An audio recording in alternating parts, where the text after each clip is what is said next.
Pivotal moment in modern history. Conflicts rage in Ukraine and in 50 other places around the world. Tensions between the global powers have continued to escalate. We see the rise of new and old military and political blocs. Geopolitics is resurging when geoeconomics should have primacy in the world. The world cannot afford Cold War 2.0. There are far greater challenges confronting humankind which demand global cooperation and collective action. The world's economic prospects also appear gloomy in the world. The world cannot afford Cold War 2.0. There are far greater challenges confronting humankind which demand global cooperation and collective action. The world's economic prospects also appear gloomy. Global growth is slow. High interest rates could trigger a recession. A succession of exogenous shocks, COVID, conflict, and climate change have devastated the economies of many developing countries. Many countries of the global south have barely managed to stave off defaults. Poverty and hunger have grown, reversing the development gains of 3 decades. At yesterday's SDG summit, far-reaching commitments were made to implement the Sustainable Development Goals. We must ensure implementation of the SDG stimulus, the rechanneling of unused special drawing rights for development banks, and the resolution of the debt problems of the 59 countries in debt distress. Pakistan also looks forward to the fulfillment of the climate change commitments made at COP28 by the developed world to provide over $100 billion in annual climate finance. Allocate at least half of such finance for adaptation in developing countries. Operationalize the fund and funding arrangements for loss and damage, and accelerate their carbon emission. Mitigation targets to keep alive. The goal of restricting global warming to 1.5 degrees centigrade. Attempts to selectively provide these funds on the basis of geopolitical considerations should be resisted. Mr. President, Pakistan's triple food, fuel, and finance challenge is a prime illustration of the impacts of COVID, conflicts, and climate on developing countries. Pakistan is one of the worst affected countries from the impacts of climate change. The epic floods of last summer submerged a third of our country, killed 1,700, and displaced over 8 million people, destroyed vital infrastructure, and caused over $30 billion in damage to Pakistan's economy. Pakistan is gratified by the commitment of over $10.5 billion for Pakistan's comprehensive plan for recovery, rehabilitation, and reconstruction with resilience. The 4RF plan at the Geneva conference last January. Specific projects are being submitted to ensure timely funding and execution of the 4RF plan. I hope our development partners will accord priority to allocation of funds for our resilient recovery plan, which has been costed at $13 billion. Mr. President, Pakistan government is committed to rapid economic recovery. We will stabilize our foreign exchange reserves in our currency, expand domestic revenues, and most importantly, mobilize significant domestic and external investment. Facilitation Council, SIFC, to expedite investment decisions. 28 projects have been identified in priority sectors: agriculture, mining, energy, and IT, for implementation in collaboration with Pakistan's partners. Pakistan's long-term shift to geoeconomics is well underway. The second phase of the China-Pakistan Economic Corridor has been initiated, covering railway, infrastructure, and manufacturing projects. Pakistan also looks forward to the early implementation of the connectivity projects with Central Asia. Mr. President, development depends on peace. Pakistan is situated in one of the least economically integrated regions in the world. Pakistan believes that region develops together. Therefore, Pakistan desires peaceful and productive relations with all our neighbors, including India.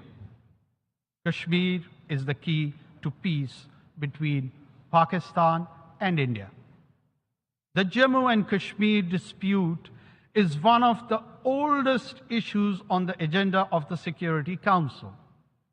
India has evaded implementation of the Security Council's resolutions, which call for the final disposition of Jammu and Kashmir to be decided by its people through UN-supervised plebiscite. Since 5th August 2019, India has deployed 900,000 troops in illegally occupied Jammu and Kashmir to impose the final solution for Kashmir. To this end, India has imposed extended lockdowns and curfews, jailed all genuine Kashmiri leaders, violently suppressed peaceful protests, resorted to extrajudicial killings of innocent Kashmiris in fake encounters, and so-called cordon and search operations, and imposed collective punishments destroying entire villages. Access to occupied Kashmir, demanded by the UN High Commission for Human Rights and over a dozen special rapporteurs, has been denied by New Delhi. Mr. President, the UN Security Council must secure the implementation of its resolution on Kashmir. The UN Military Observer Group for India and Pakistan should be reinforced. Global powers should convince New Delhi to accept Pakistan's offer of mutual restraint on strategic and conventional weapons. Mr. President, peace in Afghanistan is a strategic imperative for Pakistan. Pakistan shares the concern of international community with respect to Afghanistan, particularly the rights of women and girls. Yet we advocate continued humanitarian assistance to a destitute Afghan population, in which Afghan girls and women are the most vulnerable, as well as revival of the Afghan economy and implementation of the connectivity projects with Central Asia. Pakistan's first priority is to prevent and counter all terrorism from and within Afghanistan. Pakistan condemns the cross-border terrorist attacks against Pakistan by the TTP, Daesh, and other groups operating from Afghanistan.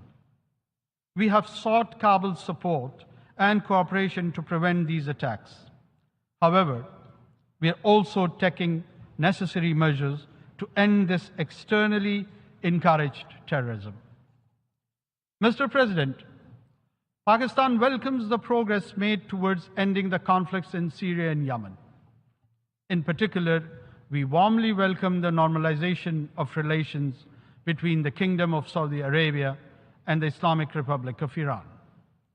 Unfortunately, the tragedy of Palestine continues, with Israeli military raids, airstrikes, expansion of settlements, and eviction of Palestinians. Durable peace can be established only through a two-state solution and the establishment of a viable and contiguous Palestinian state within the pre-June 1967 borders, with Al-Quds al-Sharif as its capital. Mr. President, UN peacekeeping has been a success story.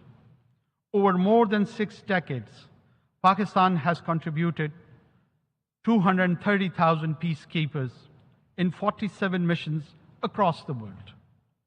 Today, UN peacekeepers face complex and unprecedented challenges, especially from criminal and terrorist groups, as in the Sahel.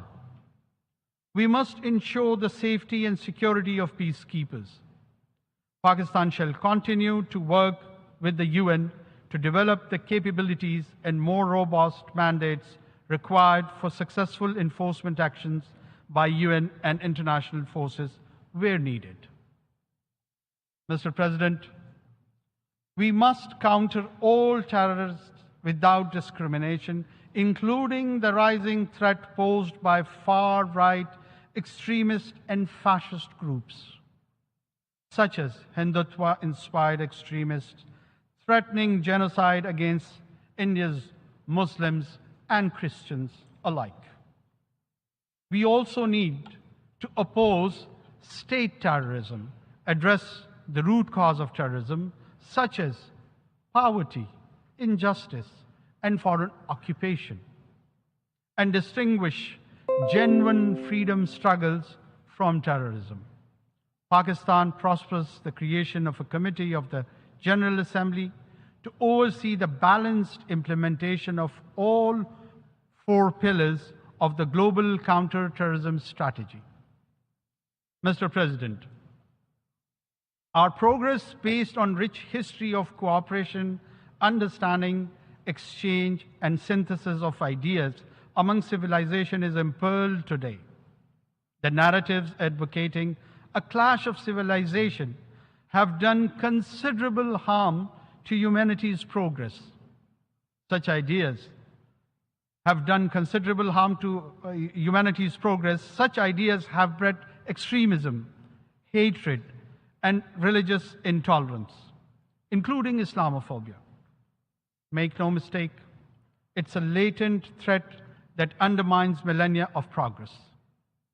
We need to cherish and celebrate our diversity and different ways of life. Mutual respect, sanctity of religious symbols, scriptures, and personage should be ensured.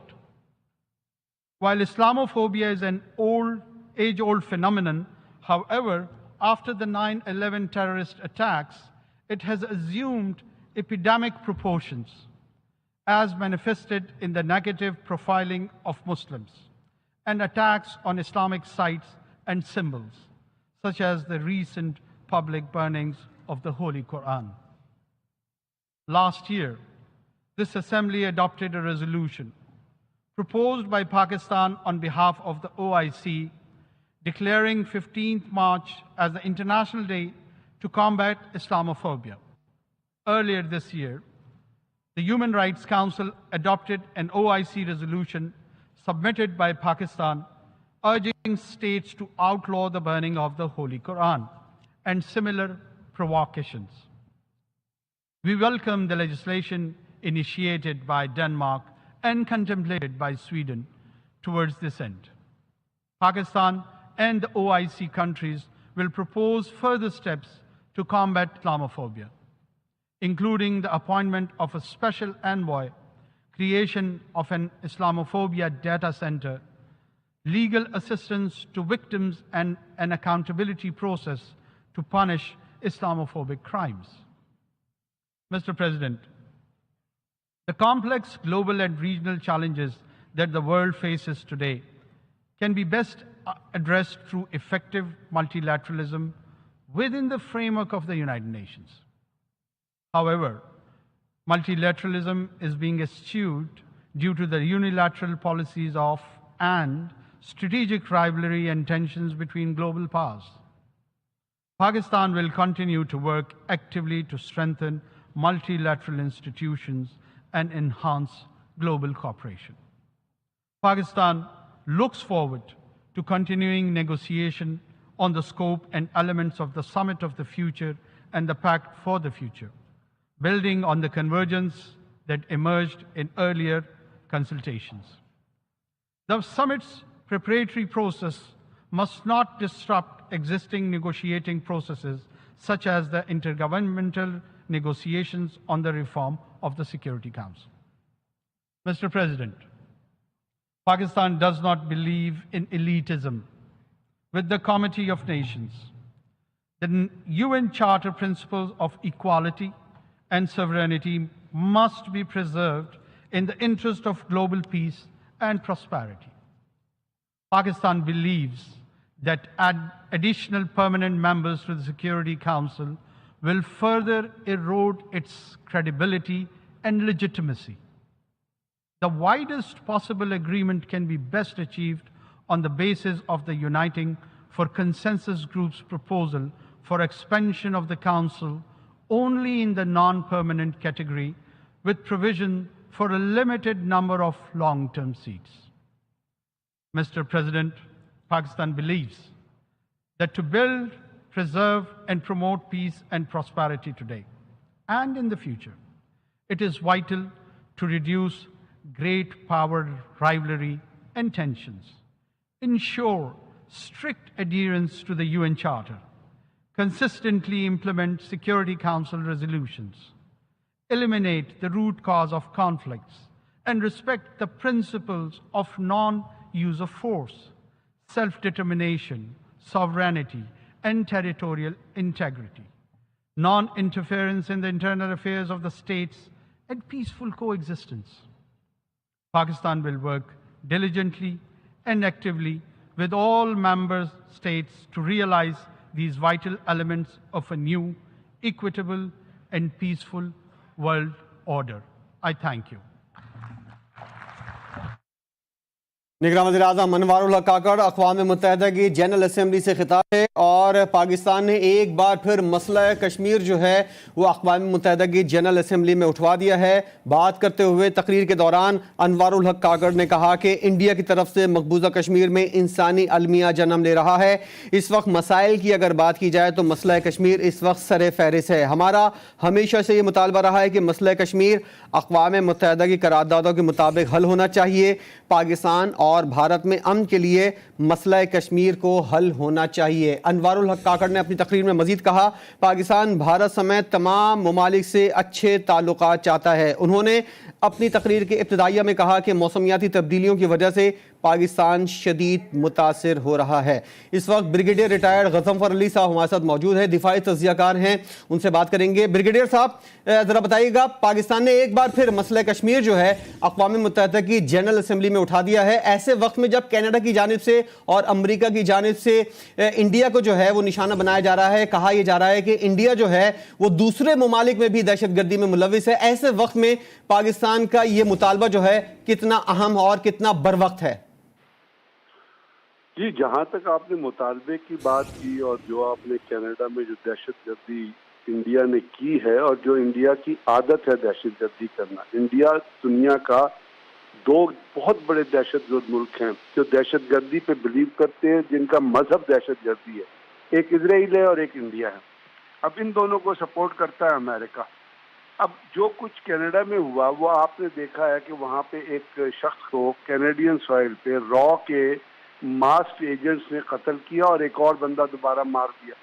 अब ये तो war crimes के under आता है ना कि आप किसी मुल्क में जाके वहाँ के शहरी को जब आप कत्ल करते हैं तो उस मुल्क के कवानीन की खिलाफ वर्जी आपने की है। लेकिन जो इंटरनेशनल लॉ और जो यूएन चार्टर कहता है कि आप किसी मुल्क में जाके उसकी खुद मुख्तारी को धचका नहीं लगा सकते, जैसे भारत ने पाकिस्तान में भी ये किया था जब कुलभूषण यादव जो सर्विंग नेवल ऑफिसर है उसको पाकिस्तान के अंदर दहशतगर्दी के लिए भेजा था। अब इस बैकग्राउंड में ये तो साबित हो गया, हम जब कहते थे लोग कहते थे कि जी अब आप तो भारत के खिलाफ बात कर रहे हैं। अब ये दुनिया में कनाडा में जाके जो कत्ल हुआ और वहाँ से जो उन्होंने एक्सपेल किया है रॉ के हेड ऑफ को, उसके बाद ये मोहर लग गई है कि इंडिया से बड़ा दहशतगर्द मुल्क या इजराइल है। इजराइल क्योंकि इजराइल भी जो है वो बाहर किलिंग करता है, CIA भी बाहर किलिंग करती है।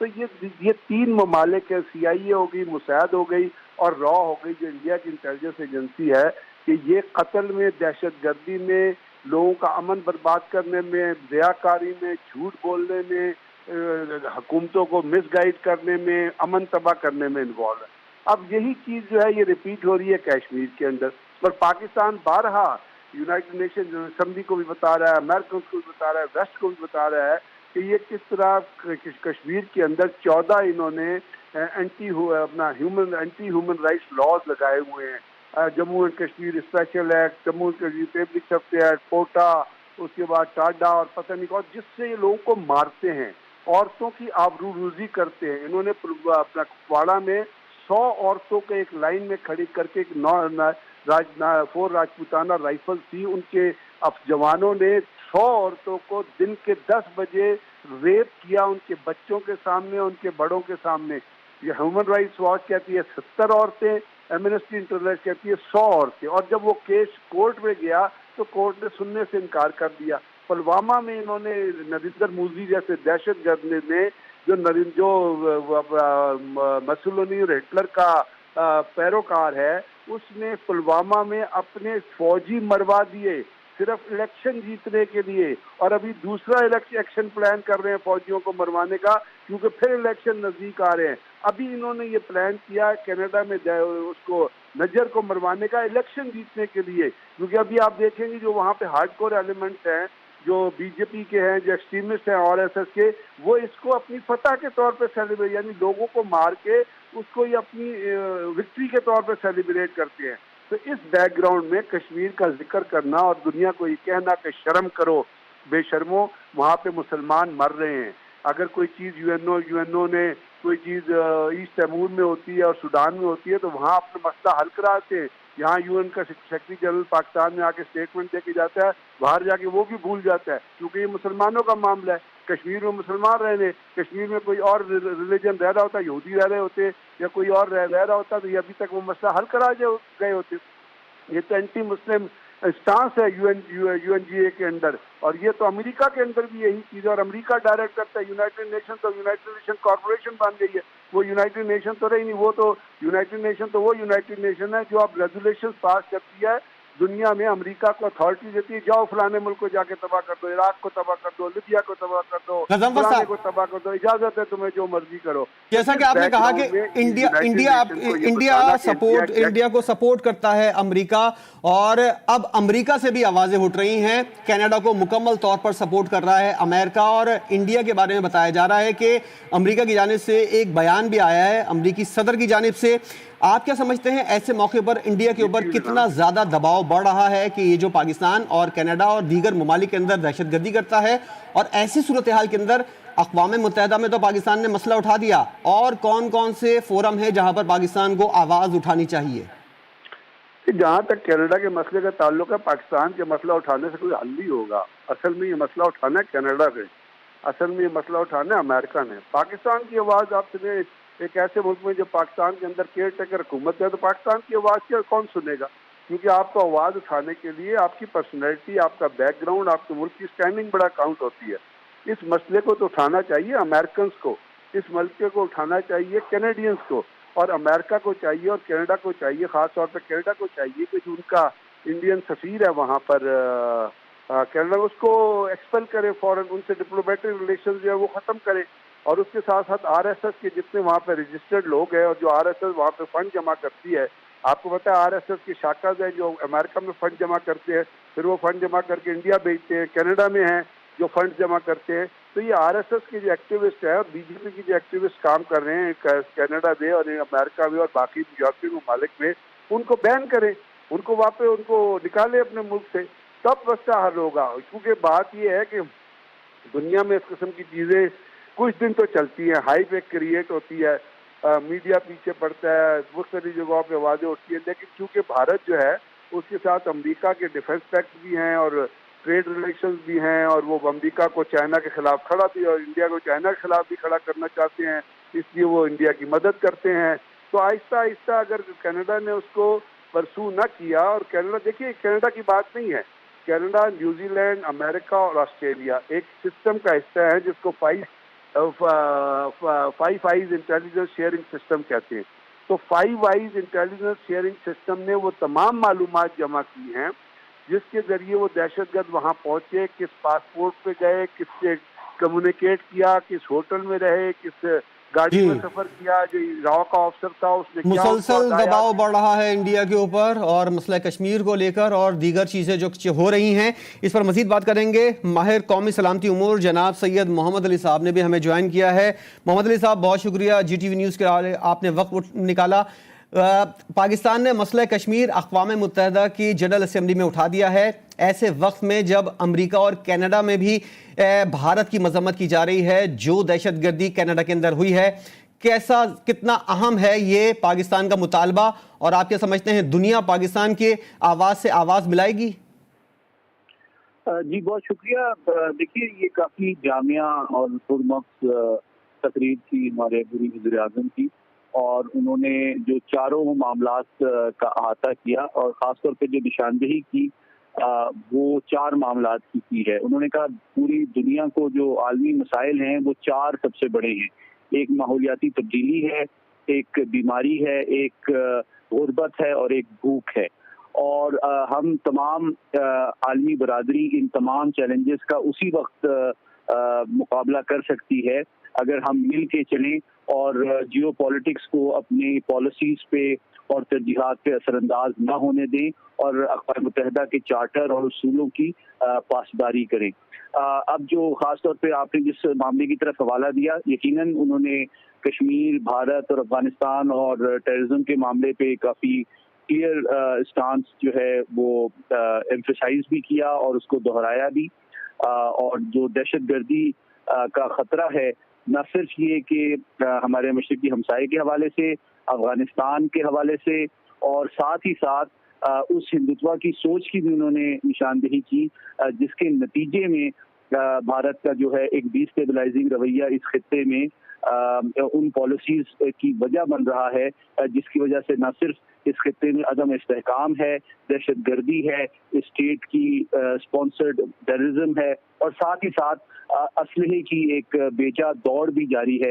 इस हवाले से उन्होंने म्यूचुअल रिस्ट्रेंट और कन्वेंशनल स्ट्रेटेजिक वेपन्स के ऊपर भी जोर दिया, क्योंकि इंतहाई अहम मौका है जब पाकिस्तान ने मसला कश्मीर को उठाया है और अमेरिका और कनाडा भी अब पाकिस्तान की आवाज़ को जो है वो संजीदगी से सुन रहे हैं और इस पर आवाज़ भी बुलंद कर रहे हैं। हमारे साथ मौजूद है दिफाई तज्ज़ियाकार ब्रिगेडियर रिटायर गज़नफ़र अली साहब और माहिर उमूर कौमी सलामती सैयद मोहम्मद अली साहब। आप दोनों का बहुत शुक्रिया।